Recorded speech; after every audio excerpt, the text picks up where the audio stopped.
Eu dei um exemplo aqui de um pastor no Rio de Janeiro, liberal, que não respeita as Sagradas Escrituras, tem feito o maior sucesso, mas é extremamente desconstrutivo daquilo que nós cremos em totalidade e defendemos. Mas eu citei ontem como foi interessante assistir uma entrevista que o ator Lázaro Ramos fez com esse pastor liberal. E Lázaro Ramos perguntou: quem é Deus? E esse pastor liberal respondeu: Deus é amor. E Lázaro Ramos riu dizendo: pô, não brinca comigo, simples assim? E esse pastor respondeu: se é Deus, já não pode ser compreendido em totalidade. Se eu conseguir explicar quem ele é totalmente, deixou de ser Deus.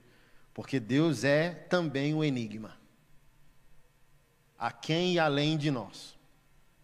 Aí o Lázaro já se ajeitou na cadeira porque ficou interessante.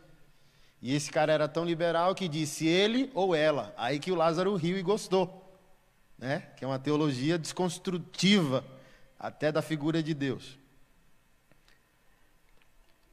O que mexeu no meu coração foi esse pastor colocar nos seguintes termos: eu creio não querendo crer, eu creio zangado, eu creio irado. Porque se Deus é todo poderoso, o mundo não pode ser todo sofredor. Ele diz: para mim não faz sentido, eu sofro, eu creio porque Deus se apresentou a mim, mas eu creio não crendo, eu creio de maneira violenta, eu creio querendo ser cético.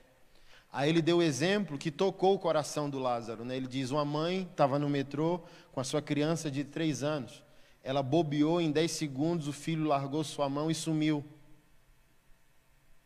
Procuraram a criança, e a criança entrou no túnel do trem e morreu atropelada pelo o trem do metrô. Aí esse pastor liberal, aí Lázaro perguntou: onde estava Deus? Aí esse pastor disse: Deus é a criança de 3 anos que morreu atropelada pelo trem, e Deus é a lágrima da mãe.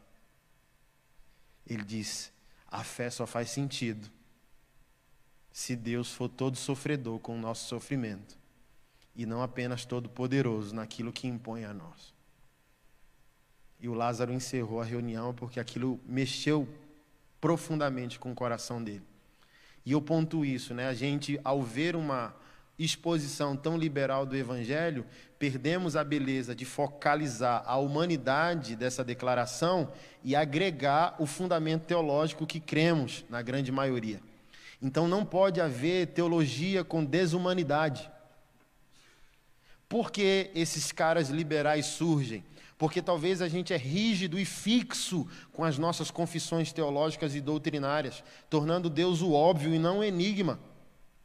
Porque diante de uma tragédia como essa, não há explicação teológica que caiba, é chorar com os que choram.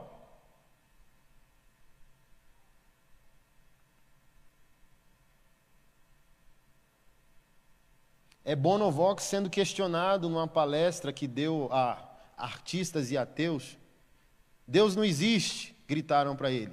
Ele disse: claro que existe. Aí perguntaram: onde ele está? Ele está coberto com um papelão, dormindo na rua nesse exato momento com alguém que sofre. Pô, aí silencia, porque um Deus também todo humano e todo sofredor faz sentido aos dilemas da vida. Então, do lado de cá apenas, na nossa gerência ministerial e na nossa teologia, a gente perde a graça da humanidade, a gente coloca na mão de uma teologia liberal, inclusiva, de um teísmo aberto, porque a nossa teologia não está fazendo mais sentido lá no chão da vida. A nossa pastoral não está fazendo sentido mais, a gente só está administrando a coisa, o prédio, e está perdendo o motivo pelo qual o prédio e a organização existe, que são pessoas.